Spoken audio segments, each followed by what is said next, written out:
So we've talked a lot about collateral consequences for assaults and 50Bs.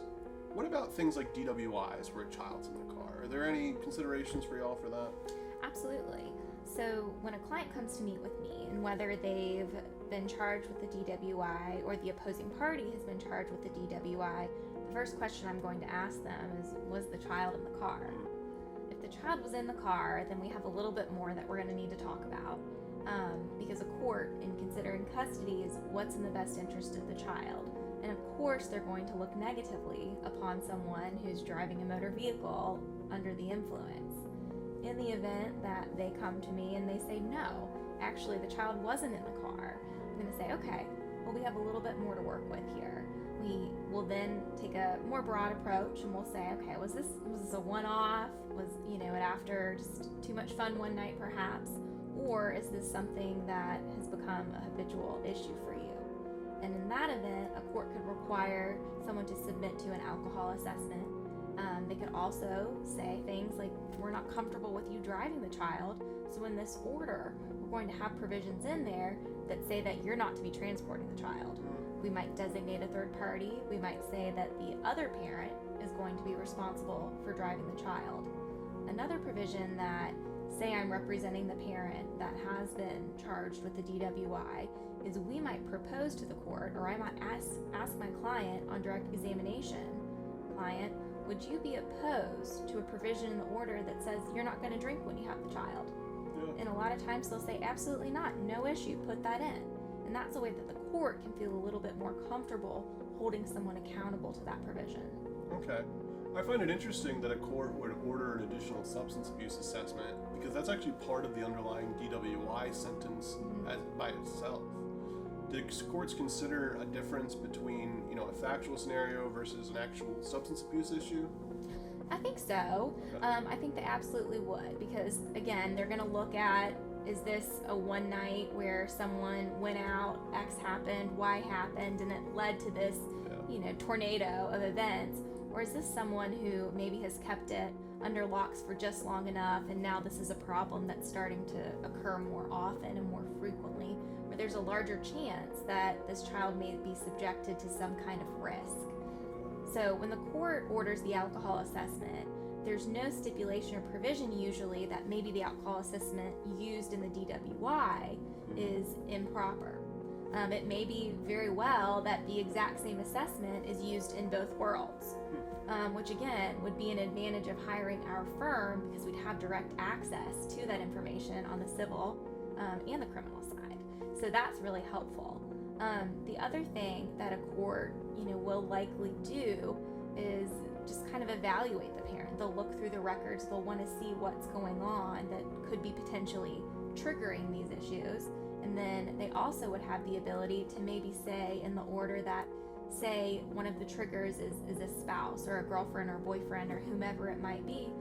The court might order that during that person's custodial time, that person's not to be around. So trying to prevent the substance use at all. Correct. Really.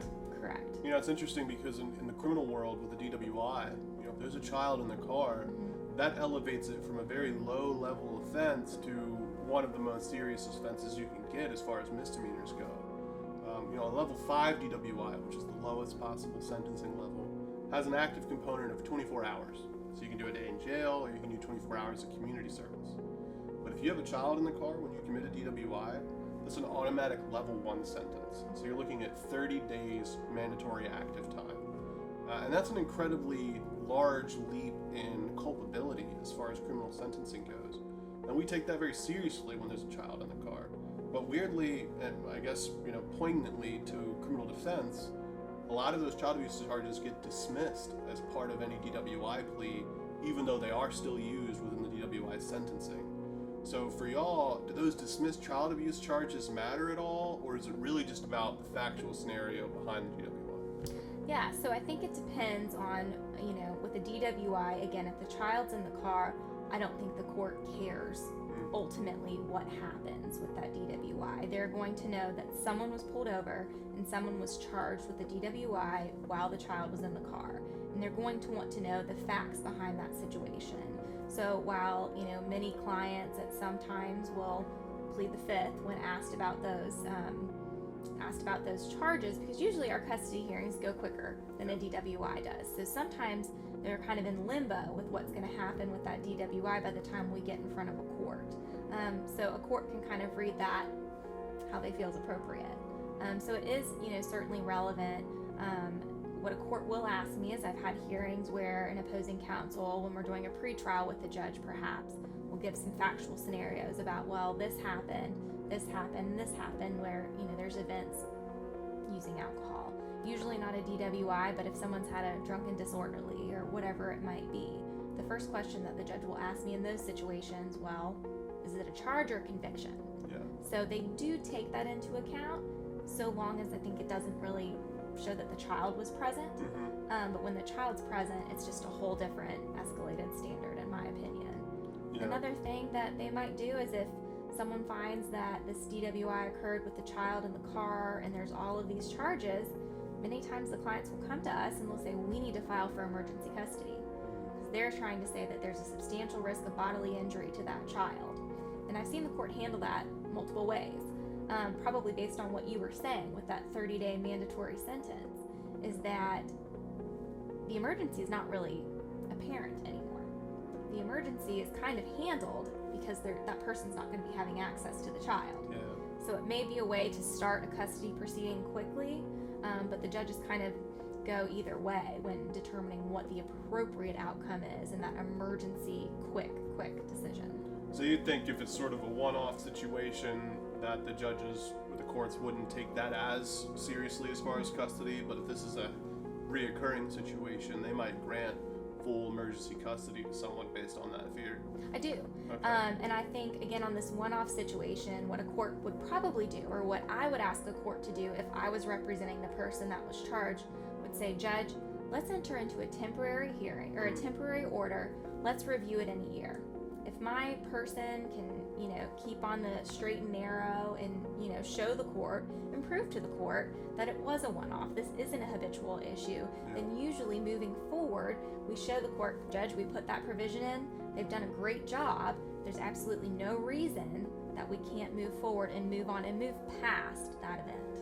Seems like custody and family is a reoccurring occurrence for a lot of people. You don't really ever lose that thread. But once you're done with your criminal case, you're pretty much done. Exactly. So, when we're advising people what their consequences are, should we be thinking in those long-term family law scenarios where this might have an effect on your children?